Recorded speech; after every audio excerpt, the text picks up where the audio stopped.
j'espère que vous allez bien, que vous passez une très belle journée, nuit, soirée, quel que soit le moment auquel vous regardez cette vidéo. Et bien sûr, ça va de soi comme d'habitude, de très belles lectures. Pour ma part, je suis comme toujours bien évidemment très heureuse de vous retrouver aujourd'hui sur la chaîne Booktube pour une nouvelle vidéo. Et aujourd'hui on change un petit peu, puisqu'on se retrouve pour un tag. Et ça fait super longtemps, j'ai l'impression que je ne vous ai pas fait de tag. Mais je trouve ça assez sympa aussi, ça permet d'échanger sur les livres, sur certaines petites questions, certains sujets, d'une manière différente que dans un update lecture, dans une vidéo tuto ou quoi que ce soit. En plus de ça, j'avais un petit peu de temps avant de partir au travail, même si la lumière n'est pas encore complètement là.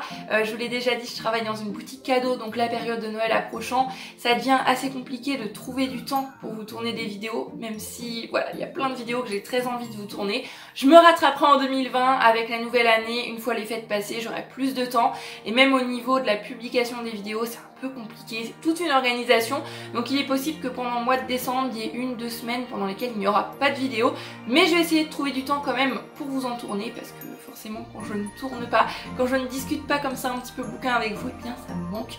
Donc voilà, j'avais un peu de temps, je me suis dit que c'était l'occasion de se poser pour faire un petit tag, et pour ça j'ai choisi un tag qu'on voit beaucoup circuler sur YouTube en ce moment, en tous les cas sur les chaînes anglophones, c'est le End of the Year Book Tag qui a été créé par Ariel Bissett. Il a déjà été repris en français, donc j'ai pas trouvé forcément qui l'a traduit et je ne sais plus exactement le titre qu'il a pris en français. Le tag il y a quelques années maintenant, le tag fin d'année l'ivresse, quelque chose comme ça, parce que aussi fou que ça puisse paraître, on arrive en décembre, on arrive à la fin de l'année. Cette année 2019, j'ai l'impression qu'elle est passée juste super vite, et donc ce tag ça peut être l'occasion de faire un espèce de petit bilan sans vraiment rentrer dans des chiffres, le nombre de livres lus, etc. qui peuvent encore bouger jusqu'au 31 décembre. Donc on va commencer sans plus tarder avec la première question qui est: y a-t-il des livres que tu as commencé cette année et que tu dois terminer?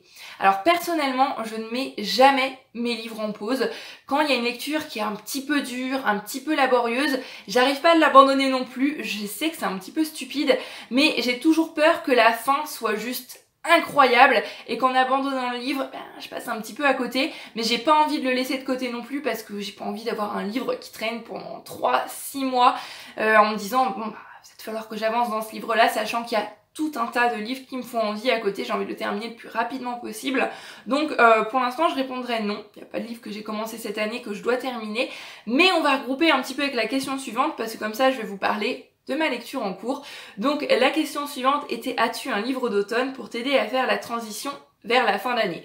Et là, ma lecture en cours en ce moment, je me suis rendu compte que ça fait plusieurs années que je continue cette saga vers la fin d'année. Je commence en novembre. Généralement, je la finis en décembre, janvier, parce que comme je vous disais, pour moi, le mois de décembre, au niveau travail, je suis quand même assez prise, donc j'ai moins de temps pour lire, même si en ce moment, je me suis vraiment remis à la lecture, et ça me fait super plaisir. En bref, je suis en train de lire Les Marionnettes du Destin, qui est le tome 4 de la série Val Jalbert de Marie-Bernadette Dupuis, paru ici aux éditions France Loisirs.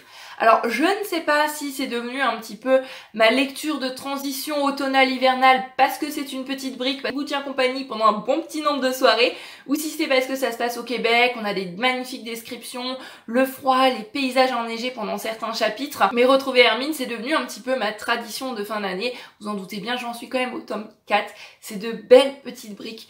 Donc voilà, ça fait un bon petit moment que ces personnages-là, je les suis. Il y a 6 tomes dans cette saga. C'est une saga qui est pas forcément parfaite. J'ai déjà parlé du tome 3 qui a été un petit peu une déception pour moi, une lecture un peu laborieuse d'ailleurs, pour revenir à la question précédente, parce que j'ai traîné ce livre pendant 3-4 mois, quelque chose comme ça. Mais avec le froid qui revenait, c'est vraiment une saga qui à nouveau me trottait en tête. J'avais envie de retrouver Hermine, j'avais envie de retrouver Val Jalbert, j'avais envie de retrouver ces personnages. C'est des personnages auxquels bien sûr je me suis attachée, et dans ce tome-ci, il se passe déjà tellement de choses. Voilà, c'est un yo-yo d'émotions. C'est vraiment génial et je suis très contente de faire cette lecture en ce moment. Pour résumer assez rapidement l'histoire pour ceux qui ne connaissent pas, dans le premier tome on y suit le personnage de Marie-Hermine, qui est encore un tout petit bébé, qui va se retrouver abandonné dans une fourrure d'hermine avec juste une petite carte disant que cet enfant s'appelle Marie-Hermine, sur les marges d'un couvent-école à Val Jalbert, petit village ouvrier en plein Québec. On est au début du XXe siècle. Les sœurs du couvent-école vont recueillir cet enfant, l'élever, l'éduquer et petit à petit découvrir que cet enfant a un don incroyable pour la chanson. Et à partir de ce moment-là, on va suivre toute la vie de Marie-Hermine qui maintenant dans ce tome 4 a quand même la trentaine il me semble, donc il s'est passé énormément de choses, autant du point de vue du petit village de Val-Jalbert, de sa vie privée personnelle, mais aussi du point de vue de l'histoire, puisque on a l'histoire avec un grand H bien sûr. Dans le premier tome on va parler de l'épidémie de grippe espagnole, on va parler de la première guerre mondiale, là dans celui-ci on va y parler de la seconde guerre mondiale, donc voilà, c'est en ce moment ma lecture en cours. Bien sûr je vous en parlerai plus une fois que j'aurai terminé dans un point lecture, mais c'est aussi la lecture qui en général me permet de passer un petit peu de l'automne à l'hiver. Et si vous ne connaissez pas cette autrice ni cette saga, bien je vous la recommande vivement. Deuxième question, y a-t-il une nouvelle sortie que tu attends toujours? Alors ça c'est une question que j'ai trouvée plutôt intéressante, donc n'hésitez pas à me laisser votre avis dans les commentaires. Est-ce que vous lisez les nouvelles parutions? Est-ce que vous attendez avec impatience les nouvelles sorties livraises? Vous regardez ce qui va prochainement sortir?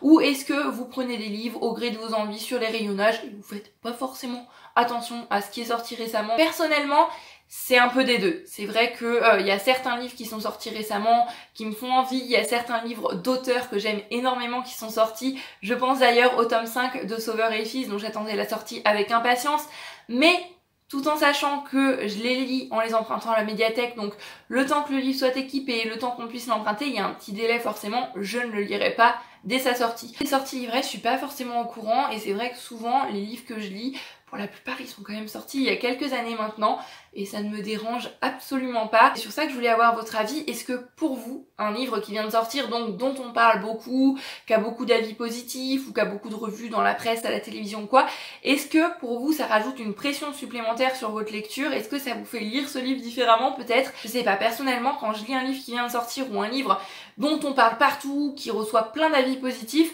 ça a plutôt tendance à me freiner parce que je sais pas, peut-être que je mets la barre un petit peu trop haute et en général je suis assez déçue, donc j'ai plutôt tendance à attendre après qu'un livre soit sorti, après qu'il ait fait grand bruit pour le lire. En général je le lis peut-être quelques mois voire quelques années après, donc pour cette question je peux pas forcément répondre si ce n'est le tome 5 de Sauveur et Fils que j'ai bien sûr très hâte de lire.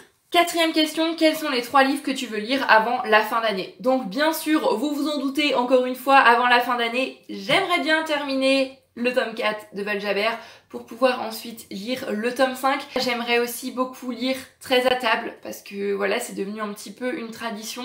Tous les ans, je prends plaisir à aller acheter ce livre. Vous achetez 13 à table, c'est un livre de poche qui va vous coûter 5 €.